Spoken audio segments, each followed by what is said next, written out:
നാദം, തനിമയുടെ രാഗം, കനവിലൊരു നാളം. പ്രകാശനായ പ്രകാശിക മലങ്കരദർശൻ.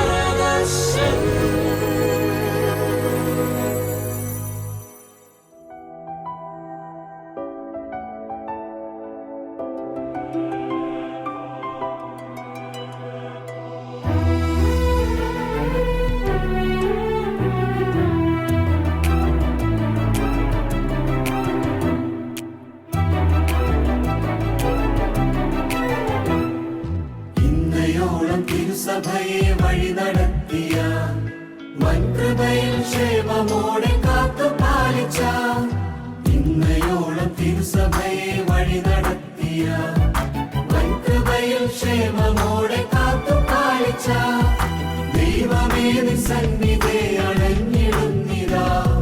താഴ്മയോടെ നന്ദിയോടെ പ്രാർത്ഥനയോടെ ദൈവമേ നിസന്നിധേ അണഞ്ഞിടുന്നിതാ. താഴ്മയോടെ നന്ദിയോടെ പ്രാർത്ഥനയോടെ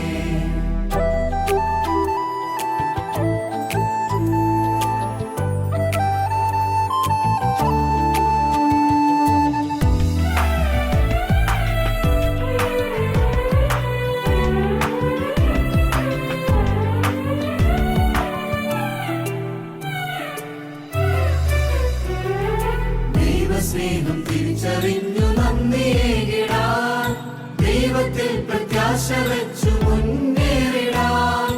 ദൈവസ്നേഹം തിരിച്ചറിഞ്ഞു നന്ദിയേകിടാൻ, ദൈവത്തിൽ പ്രത്യാശ വെച്ചു മുന്നേറിടാൻ. നിൻഹിതമറിഞ്ഞു പാരി സാക്ഷികളാകാൻ, ദൈവശബ്ദം കേട്ടുണർന്നു വേല ചെയ്തിടാൻ. നിൻഹിതമറിഞ്ഞു പാരി സാക്ഷികളാകാൻ, ദൈവശബ്ദം കേട്ടുണർന്നു വേല ചെയ്തിടാൻ. ആത്മശക്തി ഞങ്ങളിൽ പകർന്നിടണേ. ഇന്നയോളം തിരുസഭയെ വഴി നടത്തിയ വൻകൃപയിൽ ക്ഷേമമോടെ കാത്തു പാലിച്ച ദൈവമേ നിസന്നിധേ അണഞ്ഞിടുന്നിതാ. താഴ്മയോടെ നന്ദിയോടെ പ്രാർത്ഥനയോടെ ദൈവമേ നിസന്നിധേ അണഞ്ഞിടുന്നിതാ. താഴ്മയോടെ നന്ദിയോടെ പ്രാർത്ഥനയോടെ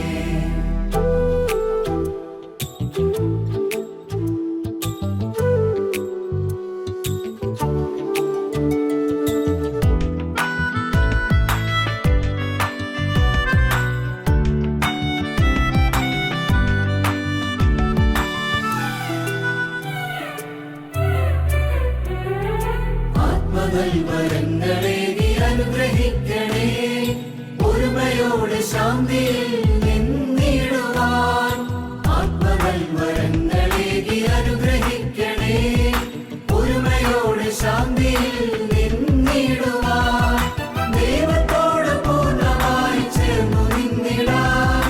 ദൈവരാജ്യം നീതിമാർഗം അന്വേഷിച്ചിടാൻ ദൈവത്തോട് പൂർണ്ണമായി ചേർന്നു നിന്നിടാൻ. ദൈവരാജ്യം നീതിമാർഗം അന്വേഷിച്ചിടാൻ. ആത്മശക്തി ഞങ്ങളിൽ പകർന്നിടണേ.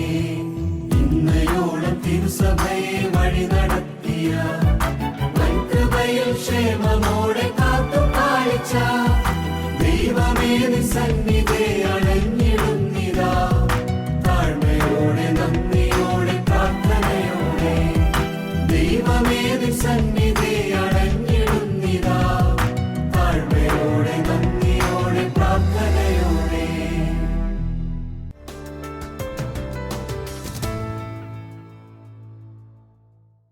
പുതുവത്സരത്തിലേക്ക് പ്രവേശിച്ചിരിക്കുന്ന എല്ലാ പ്രിയപ്പെട്ടവർക്കും പുതുവത്സരത്തിൻ്റെ ആശംസകൾ ആദ്യമേ നേരുകയാണ്. കർത്താവിൽ പ്രിയരെ, സമാനതകളില്ലാത്ത പ്രതിസന്ധികളിലൂടെ 2021 നാം കടന്നുപോയി. 2022 ദൈവകൃപയോടെ പ്രത്യാശയോടെ എതിരേൽപ്പാൻ നമുക്കൊരുങ്ങാം. ഈ സംവത്സരത്തിൻ്റെ ധ്യാനത്തിനായി ഒരു വേദഭാഗം വായിക്കുകയാണ്. വിശുദ്ധ വേദപുസ്തകത്തിൽ ഇരമ്യാവിൻ്റെ പ്രവചന പുസ്തകം 31 അധ്യായം അതിൻ്റെ 2, 3 വാക്യങ്ങൾ ഇങ്ങനെ വായിക്കുന്നു. യഹോവ ഇപ്രകാരം അരുളി ചെയ്യുന്നു, വാളിന് തെറ്റി ശേഷിച്ച ജനം മരുഭൂമിയിൽ കൃപ കണ്ടെത്തി. ഞാൻ ഇസ്രായേലിന് വിശ്രാമം വരുത്തുവാൻ പോകുന്നു. യഹോവ ദൂരത്ത് നിന്ന് എനിക്ക് പ്രത്യക്ഷമായി അരുളി ചെയ്തത്, നിത്യസ്നേഹം കൊണ്ട് ഞാൻ നിന്നെ സ്നേഹിച്ചിരിക്കുന്നു, അതുകൊണ്ട് ഞാൻ നിനക്ക് ദയ ദീർഘമാക്കിയിരിക്കുന്നു. നിത്യസ്നേഹം കൊണ്ട് ഞാൻ നിന്നെ സ്നേഹിച്ചിരിക്കുന്നു, അതുകൊണ്ട് ഞാൻ നിനക്ക് ദയ ദീർഘമാക്കിയിരിക്കുന്നു. വിശുദ്ധ വേദപുസ്തകത്തിലെ യിരെമ്യാവിൻ്റെ പ്രവചന പുസ്തകത്തിലെ ഏറ്റവും സുന്ദരമായ വാക്യമാണ് എന്ന് ഞാൻ ഈ വാക്യത്തെക്കുറിച്ച് പറയും. കാരണം അതിജീവനത്തിൻ്റെ സുവിശേഷം എന്നറിയപ്പെടുന്ന ഒരു വാക്യമാണിത്. ദൈവം ഇത്രമാത്രം സ്നേഹിക്കുമോ? അവൻ്റെ സ്നേഹം എത്രത്തോളം ഉണ്ടായിരിക്കും? അതിന് വചനത്തിൽ നൽകുന്ന ഉത്തരം നിത്യസ്നേഹം എന്ന പദമാണ്. നിത്യസ്നേഹം എന്നുള്ളതിന് ഇംഗ്ലീഷിൽ എവർലാസ്റ്റിംഗ് ലവ് എന്ന് പറയും, അനന്തമായ സ്നേഹം. അങ്ങനെ ആർക്കും സ്നേഹിക്കാൻ കഴിയില്ല. അങ്ങനെയെങ്കിൽ 2022 പ്രവേശിക്കുന്ന നമുക്ക് പ്രത്യാശയോടെ ഈ സംവത്സരത്തെ വരവേൽക്കാം. എന്തുകൊണ്ടെന്നാൽ അവൻ നമ്മെ സ്നേഹിക്കുന്ന ദൈവമാണ്. യിരെമ്യാവിൻ്റെ പ്രവചനത്തിലെ 31 അധ്യായത്തിൻ്റെ പ്രത്യേക പശ്ചാത്തലം നാം ഒന്നറിയുന്നത് നല്ലതാണ്. ബാബേൽ പ്രവാസത്തിന് ശേഷം ദൈവമക്കളെല്ലാവരും സ്വന്തം നാട്ടിലേക്ക് മടങ്ങി വന്ന ഒരു കാലം. ഏതാണ്ട് 100 സംവത്സരത്തോളം ആലയമില്ലാതെ അവർ സങ്കടപ്പെട്ടു. അവരുടെ മധ്യേ ദൈവത്തിൻ്റെ പ്രവചനവാക്യങ്ങൾ ഉയരുകയാണ്. എന്തുകൊണ്ടെന്നാൽ ദൈവം നിങ്ങളെ സ്നേഹിക്കുന്നു. തീർച്ചയായിട്ടും നിങ്ങൾക്ക് ഒരു നന്മ ദൈവം തമ്പുരാൻ ഒരുക്കി വെച്ചിട്ടുണ്ട് എന്ന് ഇസ്രായേലിലെ ജനത്തെ പ്രവാചകനിലൂടെ ദൈവം അറിയിക്കുകയാണ്. ദൈവം എങ്ങനെയാണ് ഒരാളെ സ്നേഹിക്കുന്നത്? എത്രത്തോളം സ്നേഹിക്കും? കാൽവറി ക്രൂശിലേക്ക് നോക്കിയാൽ കരങ്ങൾ വിരിച്ച ക്രിസ്തുവിനെ കാണുമ്പോൾ നമുക്ക് മനസ്സിലാകും, അവൻ മലർക്ക പിടിച്ച തുറന്നു വെച്ച അവൻ്റെ കരങ്ങളോളം അതിനപ്പുറം പോകാൻ കഴിയില്ലല്ലോ ആർക്കും. അതുകൊണ്ട് അത്രമാത്രം അവൻ നമ്മെ സ്നേഹിച്ചുവെന്ന് കാൽവറി ക്രൂശിൽ അവൻ നമ്മെ കാണിക്കുന്നുണ്ട്. എന്നാൽ പഴയ നിയമ വേദഭാഗത്തിൽ 31 അധ്യായം യിരെമ്യാവിൻ്റെ പ്രവചന പുസ്തകം വായിക്കുമ്പോൾ അവിടെ രേഖപ്പെടുത്തുന്നു, ഈ സ്നേഹത്തിന് ദൈവം നമുക്ക് നൽകുന്ന പ്രതിഫലങ്ങളുടെ ചില വരികളുണ്ട്, ചില വാക്യങ്ങളുണ്ട്. അതിലൂടെ ചില ധ്യാനങ്ങളൊന്ന് പങ്കുവയ്ക്കുവാൻ ഞാൻ ആഗ്രഹിക്കുകയാണ്. ഒന്ന്, ദൈവം നമ്മെ സ്നേഹിക്കുന്നതിനെക്കുറിച്ച് പറയുന്നു. ദൈവസ്നേഹം ദയ ദീർഘമാക്കുന്ന സ്നേഹമാണ്. ദൈവം ദയ ദീർഘമാക്കി മനുഷ്യന് നൽകുന്നു. അതാണ് അവൻ്റെ സ്നേഹത്തിൻ്റെ പ്രത്യേകത. വിശുദ്ധ വേദപുസ്തകത്തിൽ ഹിസ്കിയാവിനെക്കുറിച്ച് നാം പഠിക്കുന്നുണ്ട്. നമുക്കറിയാം, യെശയ്യാ പ്രവാചകൻ്റെ പുസ്തകത്തിലും രാജാക്കന്മാരുടെ പുസ്തകത്തിലും ഒരുപോലെ പരാമർശിച്ചിരിക്കുന്ന ഒരു നാമമാണ് ഹിസ്കിയാവ്. ഹിസ്കിയാവിനെക്കുറിച്ച് എല്ലാവർക്കും നന്നായിട്ട് അറിയാം എന്നാണ് എൻ്റെ ചിന്ത. കാരണം ആയുസിൻ്റെ 15 സംവത്സരം നീട്ടിക്കിട്ടിയ ഒരു മനുഷ്യനാണ് ഹിസ്കിയാവ്. സുന്ദരമായി രാജ്യം ഭരിച്ച ഒരു മനുഷ്യൻ. പക്ഷേ ഇസ്രായേലിൻ്റെ ചുറ്റുപാടുമുള്ള രാജ്യങ്ങളൊക്കെ പ്രബലമായപ്പോൾ, പ്രത്യേകിച്ചും അസീറിയ എന്ന് പറയുന്ന രാജ്യം പ്രബല ശക്തിയായി മാറിയപ്പോൾ, അസീറിയൻ ചക്രവർത്തിയായ സെനാകരീബ് വന്നിട്ട് ഇസ്രായേലിനെ ആക്രമിക്കാനായിട്ട് ഒരുങ്ങുന്നുണ്ട്. സെനാകരീബ് ആളുകളെ കൊണ്ട് പറയിക്കുന്നു, ഇസ്രായേലെ കീഴടങ്ങുക, കാരണം അധികം താമസിയാതെ നിങ്ങളെ ആക്രമിച്ച് ഞാൻ കീഴ്പ്പെടുത്തും.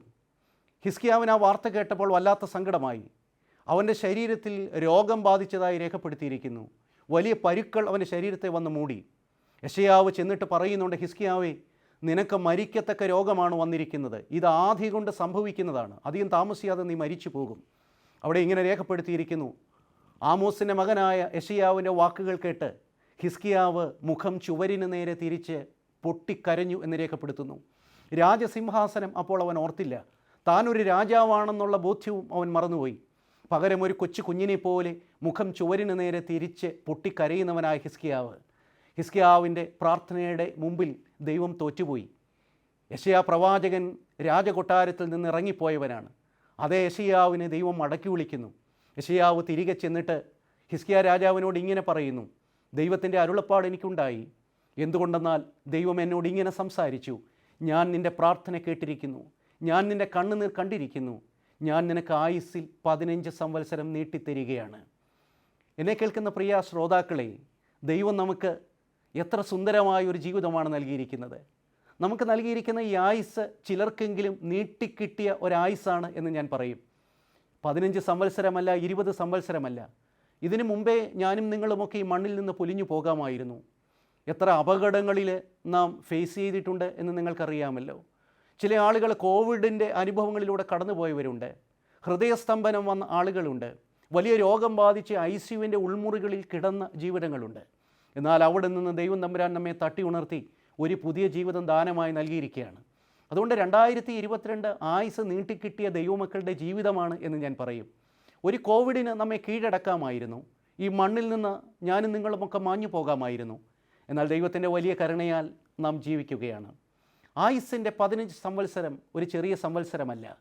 കാരണം ഹിസ്കിയാവിനെ സംബന്ധിച്ചിടത്തോളം ഒരുപാട് കാര്യങ്ങൾ ക്രമീകരിപ്പാൻ അത് ധാരാളം മതിയായിരുന്നു. ദൈവമക്കളെ, പുതിയ സംവത്സരത്തിലേക്ക് ഞാനും നിങ്ങളും പ്രവേശിക്കുമ്പോൾ ഒത്തിരി കാര്യങ്ങൾ ചെയ്യാനുണ്ട് എന്നുള്ളൊരു ബോധ്യം നമുക്കുണ്ടാവണം. നമ്മുടെ കടമകൾ, നമ്മുടെ കടപ്പാടുകൾ, എന്തുകൊണ്ടെന്നാൽ ഇതൊരു ഗ്രേസ് പീരീഡാണ് എന്ന് പറയും. 2022 ഏത് മഹാമാരിയാണ് നമ്മെ കാത്തിരിക്കുന്നത് എന്നെനിക്ക് പറയാൻ കഴിയില്ല. 2018 ഒരു വലിയ പ്രളയമായിരുന്നു. 2019 അതിനോട് ചേർന്ന മറ്റു പ്രളയം. 2020 21 ആയപ്പോൾ കോവിഡിൻ്റെ മഹാമാരി. ഇപ്പോൾ ഒമിക്രോൺ നമുക്ക് ചുറ്റുപാടുമുണ്ട്. ഇനിയും എന്ത് എന്ന് നമുക്കറിയില്ല. നമ്മുടെ ഭാവിയെക്കുറിച്ചൊന്നും നമുക്ക് വലിയ ബോധ്യങ്ങളില്ല. എന്നാൽ ഒരു കാര്യം നമുക്കറിയാം, ദൈവമറിയാതെ നമുക്കൊന്നും സംഭവിക്കുകയില്ല. ആയുസ് നീട്ടിത്തരുന്ന തമ്പുരാൻ നമ്മോട് കൂടെയുണ്ട്. അതുകൊണ്ട് ദൈവം നമ്മെ സ്നേഹിക്കുമ്പോൾ, അവൻ ആയുസ് നീട്ടിത്തരുമ്പോൾ നമ്മുടെ കടമകളും കടപ്പാടുകളും ഓർമ്മയുണ്ടാവണം. ദൈവത്തോടുള്ള കടപ്പാട്, സഹജീവികളോടുള്ള കടപ്പാട്, പ്രിയപ്പെട്ടവരോട്, രക്തബന്ധങ്ങളോട്, അയൽക്കാരോട്, ഇത് നമ്മുടെ ഓർമ്മയിലൊന്ന് സൂക്ഷിക്കുന്നത് നല്ലതാണ്. എന്തുകൊണ്ടെന്നാൽ ദൈവം നമ്മെ സ്നേഹിക്കുന്നു. വചനത്തിൽ പറയുന്നു, I have loved you with an ever lasting love. ഞാൻ നിന്നെ നിത്യസ്നേഹം കൊണ്ട് സ്നേഹിക്കുകയാണ്, അതുകൊണ്ട് ഞാൻ നിനക്ക് ദയ ദീർഘമാക്കിയിരിക്കുന്നു. രണ്ടാമത്തെ ധ്യാനം അവിടെ നാം കാണുന്നത് ആയുസ് നീട്ടിക്കിട്ടിയ ദൈവമക്കളെക്കുറിച്ച് ദൈവം സ്നേഹിക്കുന്നു എന്ന് മാത്രമല്ല പറയുക. അതിൻ്റെ ബാക്കി ഇങ്ങനെ എഴുതിയിരിക്കുന്നു, ഞാൻ നിനക്ക് അഭിവൃദ്ധി നൽകാനായിട്ട് പോകുകയാണ്, ഞാൻ നിൻ്റെ നഷ്ടങ്ങൾ മടക്കിത്തരാനായിട്ട് പോകുകയാണ്. 4-ാം വാക്യത്തിൻ്റെ അവസാന ഭാഗം ഇങ്ങനെ രേഖപ്പെടുത്തുന്നുണ്ട്. യിരെമ്യാവിൻ്റെ പ്രവചനം 31:4 അവസാന ഭാഗം 5-ാമത്തെ വാക്യത്തിലും അത് തന്നെ പറയുന്നു, ഇസ്രായേൽ കന്യകയെ നീ അഭിവൃദ്ധി പ്രാപിക്കാനായിട്ട് പോകുകയാണ്. അതിൻ്റെ അർത്ഥം ഞാൻ നിൻ്റെ നഷ്ടങ്ങൾ മടക്കിത്തരാനായിട്ട് പോകുകയാണ്. ഒരുപക്ഷെ 2021 ഒരുപാട് സങ്കടങ്ങൾ, ഒരുപാട് നഷ്ടങ്ങൾ സംഭവിച്ചവരായിരിക്കാം നാം. ചിലർക്ക് ജോലി നഷ്ടപ്പെട്ടു, ചിലർക്ക് ബിസിനസ്സൊക്കെ തകർന്നു പോയി, വേറെ ചില ജീവിതങ്ങളിലെ കൃഷിയൊക്കെ ചെയ്തിട്ട് വലിയ പരാജയമായി മാറി, കൃഷി വിഭവങ്ങൾക്ക് വിലയില്ലാത്ത ഒരു കാലമായി മാറി. അത്തരത്തിലുള്ള പ്രതിസന്ധികളിലൂടെ കടന്നുപോയ ഒരുപാട് ആളുകളുണ്ട്. എന്നാൽ വളരെ പ്രത്യാശയോടെ ജീവിതത്തെ കാണുന്ന ദൈവമക്കളെ, ദൈവത്തിൻ്റെ വചനം നമ്മോട് പറയുന്നു, ഞാൻ നിൻ്റെ നഷ്ടങ്ങൾ മടക്കി തരാനായിട്ട് പോകുകയാണ്. നിനക്ക് എന്ത് നഷ്ടമായോ അത് നിന്നിലേക്ക് മടങ്ങി വരുന്ന ഒരു കാലമാണിത്. അങ്ങനെ ആയിരിക്കണം എന്ന പ്രാർത്ഥനയോടെ ഞാൻ ഓർക്കുകയാണ്. വിശുദ്ധ ലൂക്കോസിൻ്റെ സുവിശേഷം 15-ാം അധ്യായത്തിൽ ഇളയ മകനെക്കുറിച്ച് പറയുന്നുണ്ട്. അവന് നഷ്ടമായത് അവൻ്റെ സ്വന്തം ഭവനമാണ്, അവൻ്റെ പ്രിയപ്പെട്ടവരാണ്, അവൻ്റെ വസ്തുവകകളാണ്. എല്ലാം നഷ്ടമായി പോയി എന്ന് ദൈവവചനത്തിൽ പറയുന്നു. ഒരു നാളിൽ ദൈവത്തിങ്കിലേക്ക് അവൻ മടങ്ങി വന്നു കഴിഞ്ഞപ്പോൾ, അപ്പൻ്റെ ഭവനത്തിലേക്ക് മടങ്ങി വന്നു കഴിഞ്ഞപ്പോൾ, വചനത്തിൽ ഇങ്ങനെ രേഖപ്പെടുത്തിയിരിക്കുന്നു, ദൈവം അവൻ്റെ നഷ്ടങ്ങൾ മടക്കി കൊടുക്കുന്നു. ഇയ്യോബിനെക്കുറിച്ച് നാം വായിച്ചിട്ടുണ്ട്, പഠിച്ചിട്ടുണ്ട്. ഇയ്യോബിൻ്റെ ജീവിതത്തിൽ എല്ലാം നഷ്ടങ്ങളായിരുന്നു. ഒടുവിൽ രോഗം ബാധിച്ചവനായി ഒരോട്ടിൻ കഷണം കൊണ്ട് തൻ്റെ ശരീരത്തെ ചുരണ്ടിക്കൊണ്ടിരുന്നവൻ, ഭാര്യ പോലും വെറുത്തവൻ, സുഹൃത്തുക്കളായ ഏലീഫസും ബിൽദാദും സോഫറും ഏലിഹുവും എല്ലാവരും അവനെ വെറുത്തതായി രേഖപ്പെടുത്തിയിരിക്കുന്നു. സ്നേഹം നടിച്ച് അവർ എത്തിയവരെന്ന് മാത്രമേ പറയാനായിട്ട് കഴിയുകയുള്ളൂ. കാരണം ഒരു ദൈവ പൈതലിനോട് സംസാരിക്കുന്നത് പോലെയല്ല ഈ സുഹൃത്തുക്കൾ അവനോട് സംസാരിച്ചത്. ഇയ്യോബ് ഒരു ദൈവഭക്തനല്ല എന്ന് വരുത്തി തീർക്കുവാനുള്ള ശ്രമം മാത്രമായിരുന്നു അവരുടെ ഭാഗത്തു നിന്ന്. നീ ഒരു ദൈവ പൈതലല്ല, നീ ഒരു ഭക്തനല്ല, ഒരു ഭക്തനൊരിക്കലും രോഗം വരില്ലല്ലോ, ഒരു ഭക്തനൊരിക്കലും നഷ്ടം വരില്ലല്ലോ എന്നൊക്കെ അവർ പറയുന്നുണ്ട്. എന്നാൽ ഇയ്യോബ് അവർക്കൊക്കെ നല്ല സുന്ദരമായ മറുപടി കൊടുക്കുന്നുണ്ട്. വചനത്തിൻ്റെ അവസാനം ഇയ്യോബിൻ്റെ പുസ്തകം നാം വായിക്കുമ്പോൾ പറയുന്നു, ദൈവം അവൻ്റെ നഷ്ടങ്ങൾ അവനിലേക്ക് മടക്കി കൊടുക്കുന്നു. അവൻ്റെ സുഹൃത്തുക്കൾക്ക് വേണ്ടി അവൻ പ്രാർത്ഥിക്കുന്നു. എൻ്റെ പ്രിയപ്പെട്ട ശ്രോതാക്കളെ, ദൈവവചനം ശ്രവിക്കുന്നവരെ, നിങ്ങൾ തിരിച്ചറിയേണ്ടത് 2022 പ്രത്യാശയോടെ കാണുക. എന്തുകൊണ്ടെന്നാൽ അവൻ നിങ്ങളെ സ്നേഹിക്കുന്നു. അവൻ നിങ്ങളുടെ നഷ്ടങ്ങൾ മടക്കി തരുവാൻ മതിയായ ദൈവമാണ്. നീ വിശ്വസിക്കുന്നുവോ എന്നുള്ളതാണ് ചോദ്യം. ആരൊക്കെ ഈ വചനത്തിൽ വിശ്വസിക്കുന്നുവോ ഉറപ്പായി വിശ്വസിക്കുക. 2022 ദൈവത്തിനൊരു ഉദ്ദേശമുണ്ട്. നിങ്ങളെക്കുറിച്ച് ദൈവത്തിനൊരു ഉദ്ദേശമുണ്ട്. ദൈവം നിങ്ങളുടെ നഷ്ടങ്ങൾ മടക്കി തരുവാൻ മതിയായ ദൈവമാണ്. 3, ഞാൻ നിങ്ങളെ സ്നേഹിക്കുന്നുവെന്ന് ദൈവം വെറുതെ പറയുകയല്ല. ഇസ്രായേലിനോട് ഇങ്ങനെ പറയുന്നുണ്ട്, ദൈവമക്കളെ, ഞാൻ നിങ്ങളുടെ ദുഃഖം മാറ്റി സന്തോഷം തരികയാണ്. 13-ാമത്തെ വാക്യം, യിരെമ്യാവിൻ്റെ പ്രവചന പുസ്തകം 31:13 വാക്യം, അവിടെ ഇങ്ങനെ രേഖപ്പെടുത്തുന്നു, ഞാൻ അവരുടെ ദുഃഖം മാറ്റി സന്തോഷമാക്കും, ഞാൻ അവരെ ആശ്വസിപ്പിച്ച് അവരുടെ സങ്കടം പോക്കും എന്ന് രേഖപ്പെടുത്തിയിരിക്കുന്നു. നമ്മുടെ ദുഃഖം മാറ്റി നമുക്ക് സന്തോഷം തരുന്ന ഒരു ദൈവമുണ്ട്. ഒരു പക്ഷേ 2020 2021 ഒക്കെ ഒരുപാട് ജീവിതങ്ങൾക്ക് ദുഃഖം സമ്മാനിച്ച വർഷങ്ങളാണ്. ക്ഷണനേരം കൊണ്ടാണ് പല ജീവിതങ്ങളും ഈ ഭൂമിയിൽ നിന്ന് മറഞ്ഞു പോയത്. കോവിഡ് ഒരിക്കലും വരില്ല എന്നൊക്കെ കരുതി ആരോഗ്യത്തോടെ ബലത്തോടെയൊക്കെ ഇരുന്ന ആളുകളെയും പെട്ടെന്ന് ഇത് ബാധിച്ചു കഴിഞ്ഞപ്പോൾ ഒരിറ്റ് ശ്വാസത്തിനായി പിടഞ്ഞ് ഹോസ്പിറ്റലിൽ പോയപ്പോൾ ഓക്സിജൻ സിലിണ്ടർ ഇല്ല എന്നുള്ള കാരണം പറഞ്ഞ് മതിയാകുമെന്ന ശുശ്രൂഷ കിട്ടാതെ പ്രാണവായുവിന് വേണ്ടി സങ്കടപ്പെട്ട് തകർന്നു പോയ ഒരുപാട് ജീവിതങ്ങളുണ്ട്. ആ ജീവിതങ്ങളെ പ്രിയപ്പെട്ടവർക്കൊന്ന് കാണുവാൻ കഴിഞ്ഞു എന്ന് ചോദിച്ചാൽ അതിനും സാധിച്ചിട്ടില്ല. എവിടെയോ എപ്പോഴോ ചില ജീവിതങ്ങളെ മണ്ണിലേക്ക് അയച്ചു. ചില ജീവിതങ്ങൾ ചാരമായി വീണ്ടും മണ്ണിലേക്ക് അലിഞ്ഞുപോയി. ഒരുപാട് ജീവിതങ്ങൾക്ക് അത്തരത്തിൽ ദുഃഖം സമ്മാനിച്ചു. തൊഴിൽ നഷ്ടപ്പെട്ടവർ, വ്യാപാരങ്ങൾ എല്ലാം തകർന്നവർ, എല്ലാം നഷ്ടമായവർ, ദുഃഖം മാത്രം കൈമുതലായുള്ളവർ, അവരെ ചൊല്ലി ദൈവം തമ്പുരാൻ ഇങ്ങനെ രേഖപ്പെടുത്തുന്നു: ഒരു പുതിയ സംവത്സരം ഇന്ന് ഞാൻ നിങ്ങൾക്ക് ദാനമായി നൽകുമ്പോൾ ദൈവ പൈതലെ നീ അറിയണം, എനിക്ക് നിൻ്റെ ദുഃഖം മാറ്റി സന്തോഷം തരാനായിട്ട് കഴിയും. ഞാൻ നിങ്ങളുടെ ദുഃഖം മാറ്റി സന്തോഷം തരുന്ന ദൈവമാണ്. വിശുദ്ധ ലൂക്കോസിൻ്റെ സുവിശേഷം 7-ാം അധ്യായം 11-ാമത്തെ വാക്യത്തിൽ ഇങ്ങനെ ഒരു പരാമർശമുണ്ട്. നയീനിലെ വിധവയെക്കുറിച്ചാണ് പറയുന്നത്. ആ വിധവയെക്കുറിച്ച് ഇങ്ങനെ രേഖപ്പെടുത്തിയിരിക്കുന്നു: അവൾക്ക് ഒരേ ഒരു മകനെ ഉണ്ടായിരുന്നുള്ളൂ, അവളോ വിധവയായിരുന്നു. വിധവയായ അവളുടെ മകൻ പെട്ടെന്ന് ലോകത്ത് നിന്ന് മാറ്റപ്പെടുന്നുണ്ട്. ഒരു വിലാപയാത്ര നയീൻ പട്ടണത്തിന് പുറത്തേക്ക് പോകുകയാണ്. എന്നാൽ വചനത്തിൽ എഴുതിയിരിക്കുന്നു, ക്രിസ്തു നയീൻ പട്ടണത്തിനുള്ളിലേക്ക് പ്രവേശിക്കുകയാണ്. അവനോടൊപ്പമുള്ള യാത്ര സന്തോഷത്തിൻ്റെയും പ്രത്യാശയുടെയും ആനന്ദത്തിൻ്റെയും യാത്രയാണ്. ആ യാത്രികരായ ആളുകൾ നയീൻ പട്ടണത്തിനുള്ളിലേക്ക് പ്രവേശിക്കുകയും വിലാപയാത്ര പുറത്തേക്ക് പോകുകയും ചെയ്യുന്നു. അവിടെ ഇങ്ങനെ രേഖപ്പെടുത്തിയിരിക്കുന്നു, ഒരു സ്ഥലത്തു വച്ച് അവർ രണ്ടും കണ്ടുമുട്ടുന്നുണ്ട്. അപ്പോൾ ഇങ്ങനെ പറയുന്നു, മഞ്ചൻ ചുമക്കുന്നവർ നിന്നു. അവിടെ വെച്ച് ക്രിസ്തു പറയുന്നുണ്ട്, ബാല്യക്കാരായി എഴുന്നേൽക്കുക എന്ന് പറഞ്ഞ് ആ ബാല്യക്കാരന് ജീവൻ പകർന്നു കൊടുത്ത് സന്തോഷത്തോടെ ആനന്ദത്തോടെ വിധവയായ സ്ത്രീയെ നയീൻ പട്ടണത്തിനുള്ളിലേക്ക് എൻ്റെ കർത്താവ് നയിക്കുന്നുണ്ട്. ഇന്ന് ഈ വചനം കേൾക്കുന്ന പ്രിയപ്പെട്ടവരെ, നിങ്ങളറിയണം, നിങ്ങളുടെ സങ്കടത്തിൻ്റെ യാത്ര ക്രിസ്തുവിൻ്റെ യാത്രയുമായി കൂട്ടിമുട്ടുന്ന ഒരു പോയിൻ്റുണ്ട്. നിങ്ങളുടെ വിലാപങ്ങളും നിങ്ങളുടെ വേദനകളും ക്രിസ്തുവുമായി സന്ധിക്കുന്ന ഒരു പോയിൻ്റുണ്ട്. അവിടെ നിങ്ങളുടെ വിലാപങ്ങളെ മാറ്റിത്തരും, നിങ്ങളുടെ സങ്കടങ്ങളെ ദൈവം മാറ്റിത്തരും. നിങ്ങളുടെ വിലാപങ്ങൾ മാറ്റിയിട്ട് അവൻ ആനന്ദ നൃത്തം നിങ്ങൾക്ക് ദാനമായി നൽകും.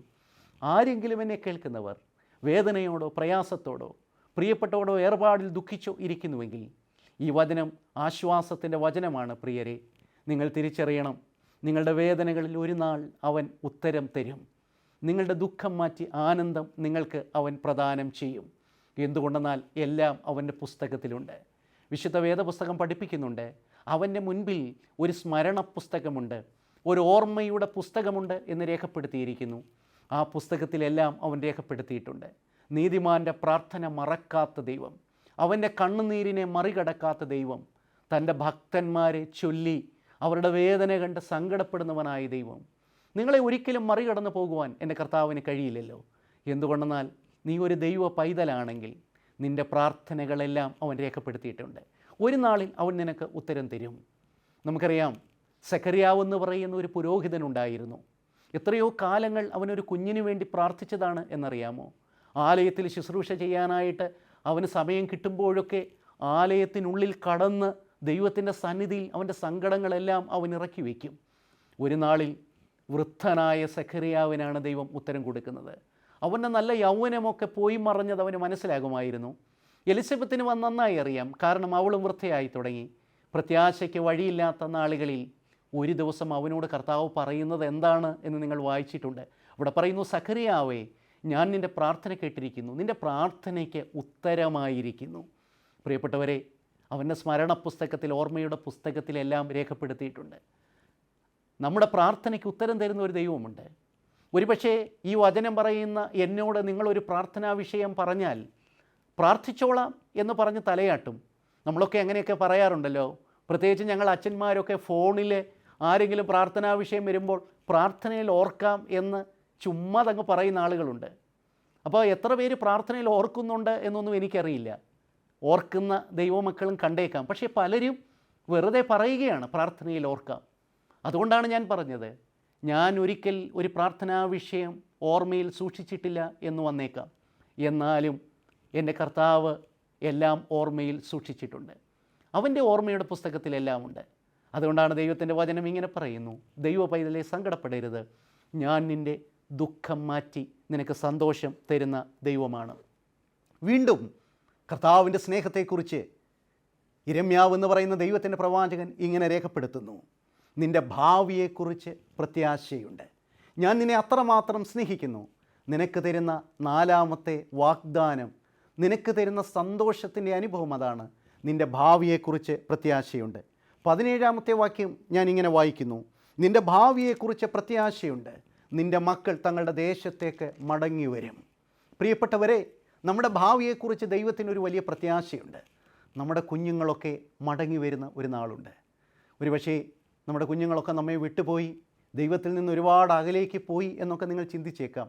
ഇനി ഒരിക്കലും രക്ഷപ്പെടില്ല നമ്മുടെ മക്കൾ എന്ന് ചിന്തിച്ചേക്കാം. തകർന്നുപോയി എന്ന് തോന്നിയേക്കാം. എന്നാൽ ദൈവത്തിൻ്റെ വചനം പറയുന്നു, നമ്മെക്കുറിച്ചും നമ്മുടെ മക്കളെക്കുറിച്ചും ദൈവത്തിന് ഒരു ഉദ്ദേശമുണ്ട്. വിശുദ്ധ വേദപുസ്തകം പറയുന്നുണ്ടല്ലോ, എനിക്ക് നിന്നെക്കുറിച്ച് ഒരു പദ്ധതിയുണ്ട്, ആ പദ്ധതി നിൻ്റെ തിന്മയ്ക്കായിട്ടല്ല നന്മയ്ക്കായിട്ടത്രയെന്ന് യഹോവയുടെ അരുളപ്പാട്. യെശയ്യാവിൻ്റെ പ്രവചന പുസ്തകം 55-ാം അധ്യായം വായിക്കുമ്പോൾ അതിൻ്റെ 8ഉം 9ഉം വാക്യങ്ങളിൽ ഇങ്ങനെ വായിക്കുന്നു, ആകാശം ഭൂമിക്ക് മീതെ ഉയർന്നിരിക്കുന്നത് പോലെ ഞാൻ നിനക്ക് ഉന്നതമായ വഴികൾ തുറന്നു തരും. എൻ്റെ വിചാരങ്ങൾ നിങ്ങളുടെ വിചാരങ്ങളല്ല, എൻ്റെ വഴികൾ നിങ്ങളുടെ വഴികളുമല്ല. ആകാശം ഭൂമിക്ക് മീതെ ഉന്നതമായിരിക്കുന്നത് പോലെ എൻ്റെ വഴികൾ നിങ്ങളുടെ വഴികളുടെ മേലും എൻ്റെ വിചാരങ്ങൾ നിങ്ങളുടെ വിചാരങ്ങളുടെ മേലും ഉന്നതമായിരിക്കുന്നു. പ്രിയപ്പെട്ടവരെ, ദൈവത്തിൻ്റെ വിചാരങ്ങൾ എത്ര ഉന്നതമാണ്, ദൈവത്തിൻ്റെ വഴികൾ എത്ര ഉന്നതമാണ്. ഉന്നതമായ വഴികൾ അവൻ നമുക്ക് വേണ്ടി കരുതിയിട്ടുണ്ട്. നമ്മെക്കുറിച്ച്, നമ്മുടെ പ്രിയപ്പെട്ടവരെക്കുറിച്ച്, നമ്മുടെ കുഞ്ഞുങ്ങളെക്കുറിച്ച്. പ്രത്യേകിച്ചും എനിക്ക് പറയുവാനുള്ളത്, 2 വർഷം കുഞ്ഞുങ്ങളുടെ വിദ്യാഭ്യാസമൊക്കെ നഷ്ടപ്പെട്ടു എന്ന് കരുതി അവരെ എഴുതി തള്ളേണ്ട കാര്യമില്ല. അവർ പഠിക്കും ദൈവമക്കളെ, അവർ പഠിക്കട്ടെ. അവരെക്കുറിച്ച് പ്രത്യാശയോടെ ജീവിതത്തെ കാണുക. നമ്മെക്കുറിച്ച് നല്ല പ്രത്യാശയോടെ ഈ ജീവിതത്തെ കാണുക. ഈ ജീവിതം നഷ്ടപ്പെടുത്തി കളയുവാനുള്ളതല്ല. തകർന്നുപോയി എന്ന് തോന്നുന്ന നിമിഷം ചില ജീവിതങ്ങളെങ്കിലും ഈ ഭൂമുഖത്ത് നിന്ന് അങ്ങ് പോയേക്കാം എന്ന് കരുതി ആത്മഹത്യയിൽ ശരണം പ്രാപിക്കുന്നവരുണ്ട്. ആത്മഹത്യ ഒരു പ്രശ്നത്തിനും പരിഹാരമല്ല. പകരം പുതിയ പ്രശ്നങ്ങൾ നിൻ്റെ പ്രിയപ്പെട്ടവർക്ക് സമ്മാനിക്കുന്നു എന്ന് മാത്രമേ ഉള്ളൂ. അതുകൊണ്ട് ഓരോ ജീവിതങ്ങളും ഓർക്കണം, മരണമല്ല ഇതിൻ്റെ അവസാനം. ഈ മരണം അതിനപ്പുറം ചില ജീവിതമുണ്ട് എന്ന് തിരിച്ചറിയുക. അതുകൊണ്ട് ലോകത്തിൽ നിന്ന് ഒളിച്ചോടുവാനല്ല, ലോകത്തെ ജയിക്കുവാനാണ് കർത്താവ് പറഞ്ഞത്. വിശുദ്ധ വേദപുസ്തകത്തിൽ ക്രിസ്തു നമ്മെ പഠിപ്പിക്കുന്നു, ഈ ലോകത്തിൽ നിങ്ങൾക്ക് കഷ്ടങ്ങളുണ്ട്, എങ്കിലും ധൈര്യപ്പെടുവിൻ, ഞാൻ ലോകത്തെ ജയിച്ചിരിക്കുന്നു.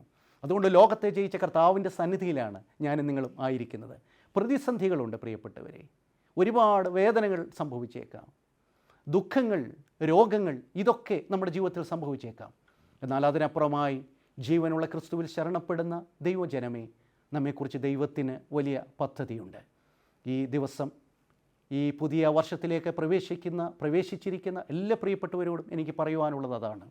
യിരെമ്യാവിൻ്റെ പ്രവചനത്തിൽ 31-ാം അധ്യായത്തിൽ കർത്താവ് ഇങ്ങനെ അരുളി ചെയ്യുന്നു, നിത്യസ്നേഹം കൊണ്ട് ഞാൻ നിന്നെ സ്നേഹിച്ചിരിക്കുന്നു, അതുകൊണ്ട് ഞാൻ നിനക്ക് ദയ ദീർഘമാക്കുകയാണ്.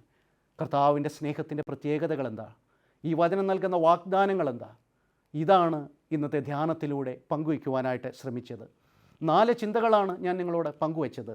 1, നിങ്ങൾക്ക് വേണ്ടി ദയ ദീർഘമാക്കുന്ന ഒരു ദൈവം, കരുണ ദീർഘമാക്കുന്ന ഒരു ദൈവം, നിങ്ങളുടെ നഷ്ടങ്ങൾ മടക്കിത്തരാം എന്ന് വാക്കു പറയുന്ന ദൈവം, നിങ്ങളുടെ ദുഃഖം മാറ്റി സന്തോഷം തരാം എന്ന് പറയുന്ന ദൈവം, നിങ്ങളുടെ ഭാവിയെക്കുറിച്ച്, നിങ്ങളുടെ മക്കളുടെ ഭാവിയെക്കുറിച്ച് പ്രത്യാശ നൽകുന്ന ദൈവം. ഈ വചനം ശ്രവിക്കുന്ന എല്ലാ പ്രിയപ്പെട്ടവരോടും എനിക്ക് പറയുവാനുള്ളത്, കർത്താവിൽ ആശ്രയിക്കുക, വചനത്തിൽ വിശ്വസിക്കുക. എന്തുകൊണ്ടെന്നാൽ ഈ വചനം മുഴുവനും വാഗ്ദാനങ്ങളുടെ വചനമാണ്. ഒരുപാട് വാഗ്ദാനങ്ങൾ നൽകുന്ന വചനമാണ്. അതിനെ ആഴത്തിൽ വിശ്വസിക്കുക. ദൈവകൃപയോടെ ദൈവവചനത്തെ നെഞ്ചോടെ ചേർത്ത് വയ്ക്കുക. രാവിലെയും ഉച്ചയ്ക്കും വൈകിട്ടും സങ്കടം ബോധിപ്പിച്ച് കരയുന്ന ക്രിസ്തീയ ഭവനങ്ങളായി, കുടുംബജീവിതങ്ങളായി ഞാനും നിങ്ങളും തീരുക. അങ്ങനെയെങ്കിൽ ദൈവം നമ്മെ മാനിക്കാമെന്ന് വാക്ക് പറഞ്ഞ ദൈവമാണ്. ആരൊക്കെ ദൈവത്തെ മാനിക്കുന്നുവോ അവരെ ദൈവം മാനിക്കും. അതിന് ഈ നാളുകളിൽ ദൈവവചന കേൾവി, ഈ ധ്യാനം ഇടയായി തീരട്ടെ എന്ന് പ്രാർത്ഥിച്ചുകൊണ്ട് എല്ലാവർക്കും അനുഗ്രഹം നിറഞ്ഞ ഒരു പുതുവത്സരം ഒരിക്കൽ കൂടെ ദൈവം തമ്പുരാൻ ദാനമായി നൽകട്ടെ എന്ന് പ്രാർത്ഥിച്ചുകൊണ്ട് ഈ ധ്യാനം അവസാനിപ്പിക്കുകയാണ്. കർത്താവ് നമ്മെ അനുഗ്രഹിക്കട്ടെ.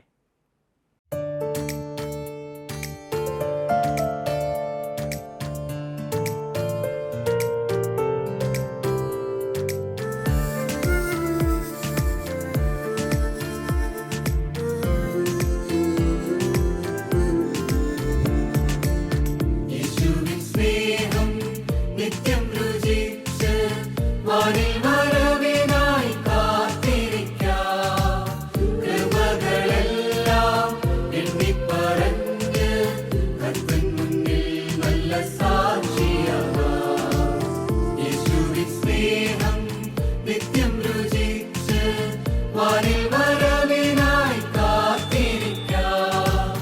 കൃപകളെല്ലാം എണ്ണിപ്പറഞ്ഞ് കർത്തൻ മുന്നിൽ നല്ല സാക്ഷിയാകാം. വേഗമൊരുങ്ങൂ യേശു വരാനായി, വചനം നിവൃത്തിയായിടുന്നു. വേഗമൊരുങ്ങൂ യേശു വരാനായി, വചനം നിവൃത്തിയായിടുന്നു. വിശ്വാസം കാത്ത് ഓട്ടം തികച്ചോ, ആനന്ദത്തോടെ പോയിടുമേ. വിശ്വാസം കാത്ത് ഓട്ടം തികച്ചോ, ആനന്ദത്തോടെ പോയിടുമേ.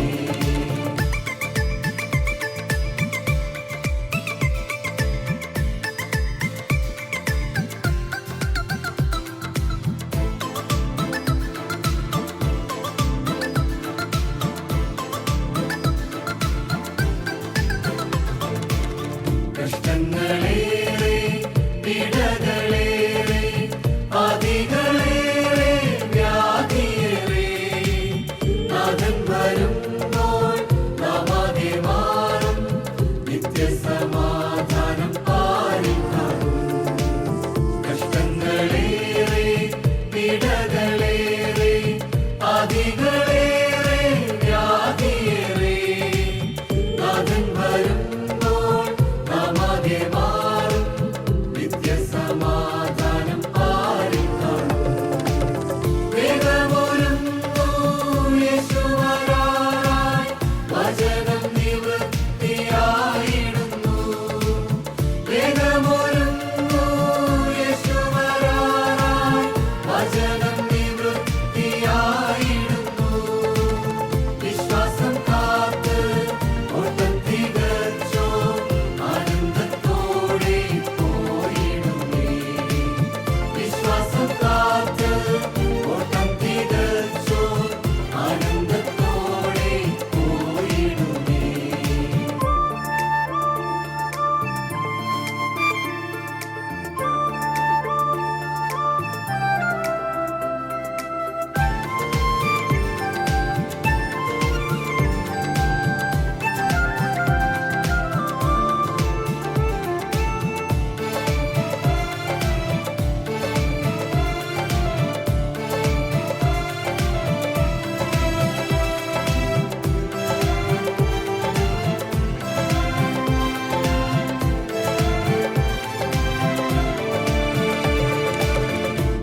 പൂർണ്ണവിശുദ്ധർ ആരാധിച്ചവരെ, വചനം ജഡമായി വന്നവരെ, കാന്തനെ കാണാൻ നേരമതായി, ഉണരൂ മനമേ മോദമോടെ.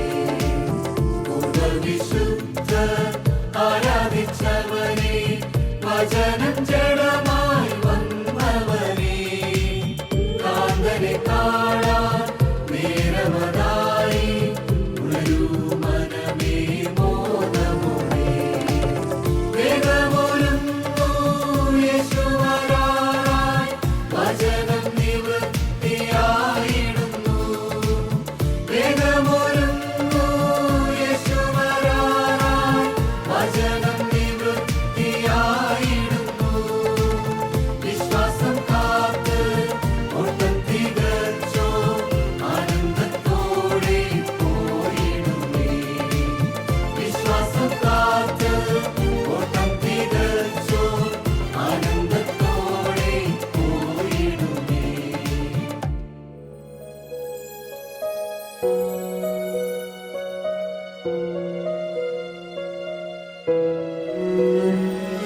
തെളിമയുടെ നാദം